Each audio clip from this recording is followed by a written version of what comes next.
Hi, this is Scott Garibay, and today we are going to talk about Critical Role's Legends of Vox Machina Season 4, and I want to talk about the romance very specifically. And specifically about the romance that's happening in the book.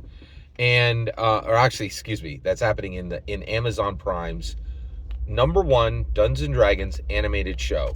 Now, I'm going to say some harsh things about the romance as depicted by Critical Role. I think it is a terrible, terrible aspect of the show.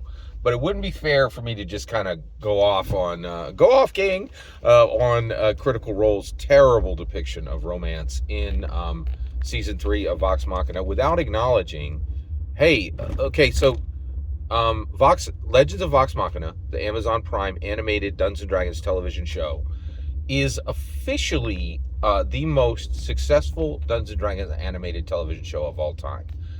It now has surpassed Gary Gygax's 1983 Dungeons and Dragons Saturday morning cartoon show in many ways. One, I'm almost positive. I have not seen any numbers for this, but I believe the viewership is way, way, way higher, right? And then two, and we do have I got the receipts for this one. Basically, it's been cleared for a season 4, right? And Jeff Bezos has also cleared Mighty Nine season 1, right? So this is far more successful than Gary Gygax's 1983 Saturday morning cartoon was. That's not debatable. It's just the facts on it's just the reality that we've arrived at, in my humble opinion, right? So it has far succeeded that. All right, with that said, let's talk about the abominable romance. The romance depicted in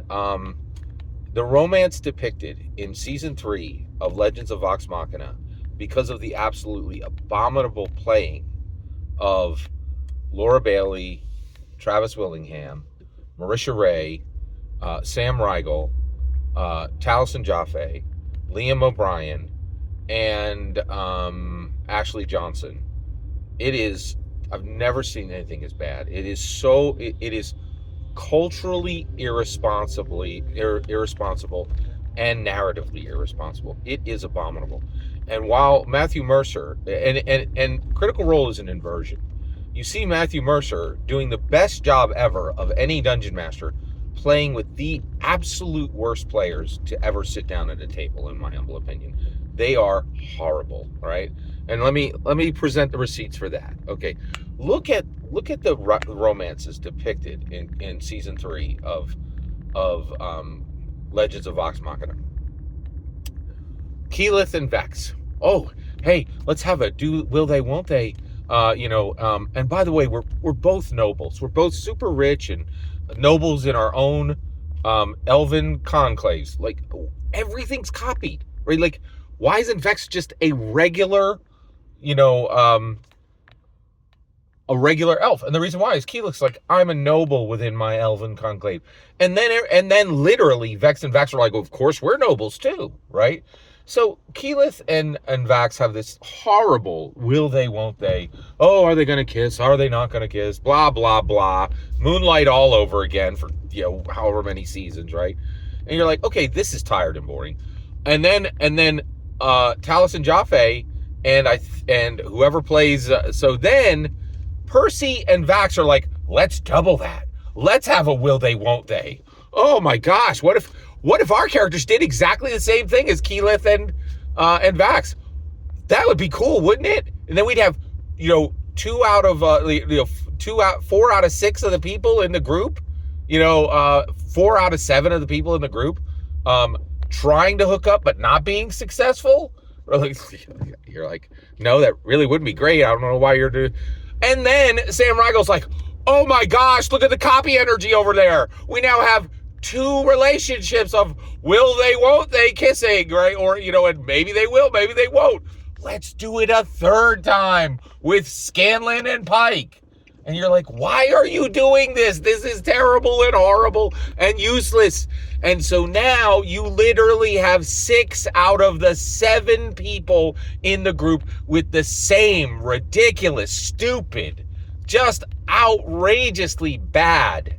And I'll take back stupid. It wasn't stupid. None of them are stupid. They're all smart, okay? They're just terrible, terrible, non-imaginative, outrageous copy energy, terrible players. Terrible players. None of them are stupid. The storyline isn't stupid.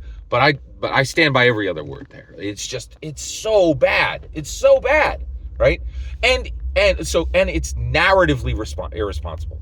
These guys are trying to save the world. They're going against Thordak, right? This is Lance Reddick's dragon, right? Like, seriously dangerous, right? But again, they're just like, oh, well, what if all of us are in really go nowhere, horrible relationships, right? That are incredibly boring and completely duplicative. Now we get to now that is narratively irresponsible, right? And doesn't make any sense, right? Like, they would all die. Right? Because they can't focus. Emotions are all twisted up.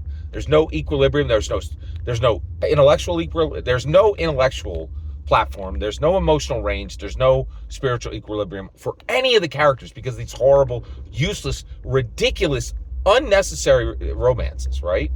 And which are all just, and I'd be here for it if they had even an ounce of originality, but they're literally all, Keyleth and Vex are copies of Moonlight, and then the other 2 are literally copies of Keyleth and Vex. It's so unnecessary and horrible, but that's not even where it ends. Listen to this, okay? So every single one of them, Travis Willingham, Laura Bailey, okay? Ashley Johnson and Liam O'Brien, Sam Riegel and Taliesin Jaffe, right? Liam O'Brien, we're all allies to LGBTQ. That's great. All right, awesome. Okay? But that means you need to support and show LGBTQ relationships, right? That's what Dungeons & Dragons... And the reason why I'm talking about this is Dungeons & Dragons got in outrageous trouble for it, right? They put an LGBTQ relationship smack in the middle of Strixhaven, and the book got, castigated from left and right from the right wing, right? And they're like, oh my gosh, there's an LGBT prom at Strixhaven, and they took the slings and arrows, right? But Matthew Mercer is the only one who is not guilty of this, right?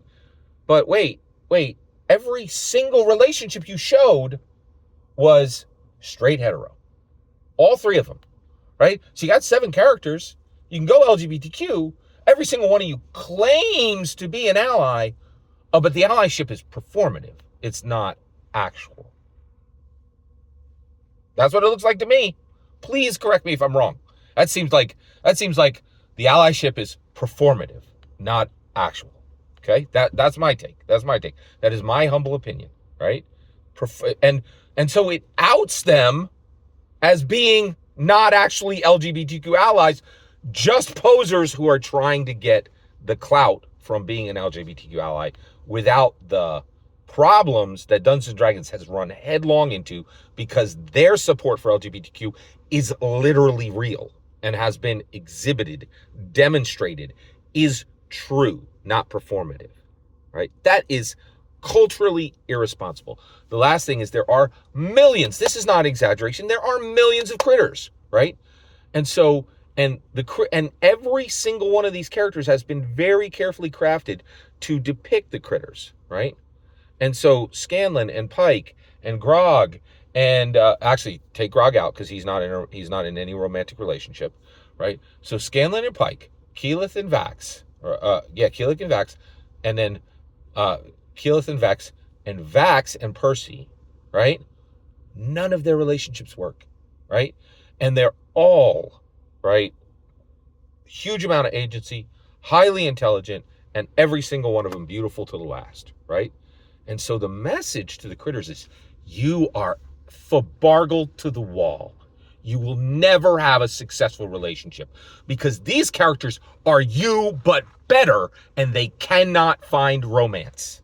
So each one of you critters, suck it. You all suck, and you will all die alone. What? What kind of message is this? It is absolutely outrageously culturally irresponsible, in my humble opinion.